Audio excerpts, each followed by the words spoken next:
નમસ્તે મિત્રો, હું વાઘાણી વસ્તાભાઈ. દર્શક મિત્રો, આપણી ગાય આધારિત ખેતી ન્યૂ યુટ્યુબ ચેનલ એમાં એકવાર ફરી તમારું હાર્દિક સ્વાગત છે. અને મિત્રો, આજે આપણી ચેનલની અંદર એવું એક સરસ લઈને આવ્યા છે કે ઝેર વગરની ખેતીની તેલ, જે 100% કયો તો કહેવાય પ્રાકૃતિક ખેતીનું મગફળીનું જે તેલ છે કઢાવેલું, કોણ ખેડૂત છે અને કેવા ખેડૂત, એનું આપણે સરનામું લઈ અને આ એને ડબ્બા વેચવાના છે.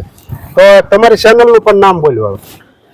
નમસ્તે, હું પ્રભુભાઈ કેલા જૈવિક ખેતીની વાતોમાં તમારું સ્વાગત કરું છું. મિત્રો, આ જૈવિક ખેતીની વાતો એ મારી ચેનલનું નામ છે વસ્તાભાઈ, અને જીવન પ્રાકૃતિક ફાર્મ એ આ એક મારે ફાર્મનું નામ છે, જીવન પ્રાકૃતિક ફાર્મ. અને મેં જે ગાય આધારિત ખેતી જે હું કરું છું એ હું 7 વર્ષથી છેલ્લા 7 વર્ષથી ગાય આધારિત ખેતી કરું છું. અને આપણે આ વર્ષે ગિરનાર 4 મગફળીનું વાવેતર કર્યું હતું. ઈ પણ તમે લાઈવ આપણે જે હલર હાલતું ત્યારે તમે વિડીયો બે વિડીયો એના બનાવેલા છે.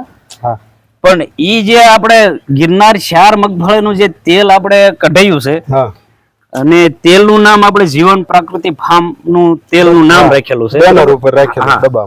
અને એ 100% ગાય આધારિત ખેતી કરેલી છે આપણે વસ્તાભાઈ. અને જે કોઈ મિત્રોને આ તેલ ખાવું હોય તો એક હું મારો કોન્ટેક્ટ નંબર આપી દઉં. બે વાર નંબર તમારો આપી દો. મારો કોન્ટેક્ટ નંબર છે 99 58 56 87 62. આ મારો કોન્ટેક્ટ નંબર છે. ફરી બોલી જાઓ. ફરીને એકવાર બોલો. 99 58 56 87 62. આ મારો કોન્ટેક્ટ નંબર છે.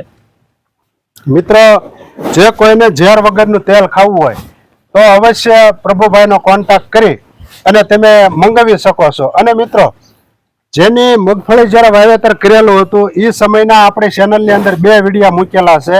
એક લાઈવ હલરનો વિડીયો છે અને એક આગલો વિડીયો. તો જીવામૃત છંટકાવ, આંકડાનું દ્રાવણનો છંટકાવ, અગ્નિ અસ્ત્ર, 10 પરણી અરગ અને ખાટે છાશ ગૌમૂત્ર, આ બધો છંટકાવ કરી અને મગફળી એને પકાવેલી હતી.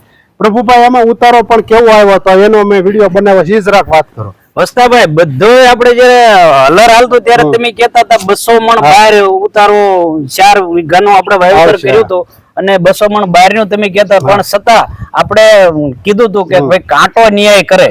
આપણે પછી જે તોલ કર્યો, કાંટો આપણે તોલ કર્યો એટલે 185 મણ થઈ હતી. બરોબર. એટલે 45 મણ વીઘે આપણે ગણતરી રાખવાની, વીઘે 45 મણ માંડવી ઉતરી હતી. બરોબર. પણ એ ગાય આધારિત ખેતીમાં જો રિઝલ્ટ જે અમુક મારા અડખે પડખેના ગામડા અને મારા અડખે પડખેના ખેડૂત એવું કહેતા કે અમારે જે કેમિકલ ખેતી અને યુરિયા ડીએપી નાખતા છતાં આવો ઉતારો અમારે નથી આવ્યો. પણ એ મૂળ હું કહું છું વસ્તાભાઈ, જે હું બધા ખેડૂતને કહું છું, તમે થોડું ગાય આધારિત ખેતી તરફ વળો. કારણ કે આપણે જે આ રિઝલ્ટ લીધું, હાવ નકામો કઈ ખર્ચ જ નહીં, 1 રૂપિયાનો ખર્ચ નથી કર્યો અને આપણે આવો રિઝલ્ટ લીધેલું છે. તો મિત્રો, જોયો ને, આ રીતે તમે પણ ઝેર વગરની ખેતી કરી શકો છો, ગાય આધારિત ખેતી કરી શકો છો. અને બીજાને નહીં પણ તમારા બાળ બસા માટે તમારે ગમે એટલી ખેતી હોય તો હું પણ મારા દરેક વિડીયોમાં કહું છું, તમારે 20 વીઘા, 5 વીઘા, 50 વીઘા હોય તો અડધા વીઘામાંથી ટ્રાય કરો.